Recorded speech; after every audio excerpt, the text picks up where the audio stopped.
Roughly 1 in 3 Canadians who rely on Canadian food banks are children. This summer, Food Banks Canada is aiming to send 150,000 healthy food packs to food banks across the country to ensure that Canadian children have access to healthy food this summer.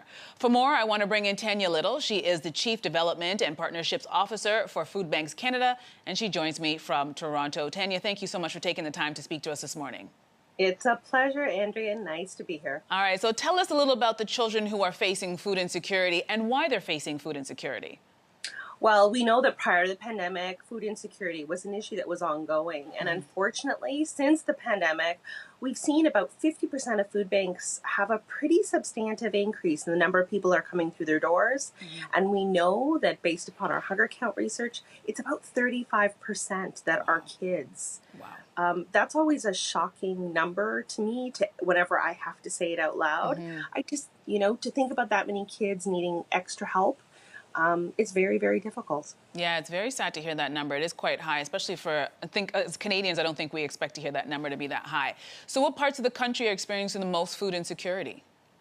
So we're seeing it now right across the board, but I will say we've seen the greatest kind of density of need in large urban centers, which isn't surprising because those communities and markets have been most impacted by the pandemic as far as seeing the number of, layoffs or declined hours.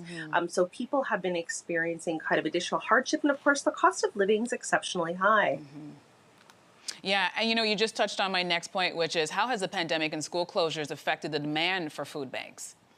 Well, yeah. And so I've talked a little bit about the number, but I think the other piece that's really hard is, you can't talk about the pandemic and food banks without talking about school and how kids have been impacted by school closures and meal programs that couldn't happen like they normally would during the school year.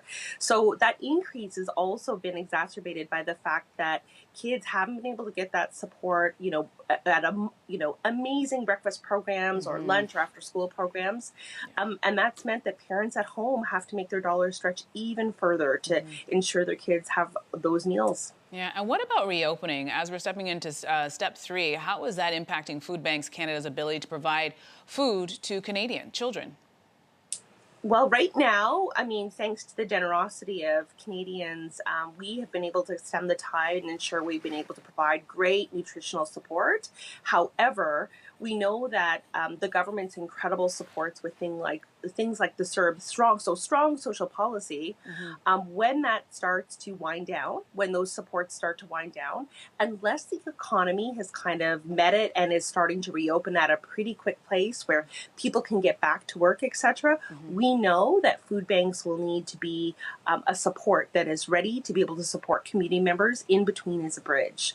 So we're expecting those numbers to rise as social supports decrease, which certainly, we're readying the wagons, right? We're trying to figure out how we welcome volunteers back and create safe sorting spaces and all that good stuff so that we can support the community as they need it. And anybody who's watching right now who would like to help, what can they do?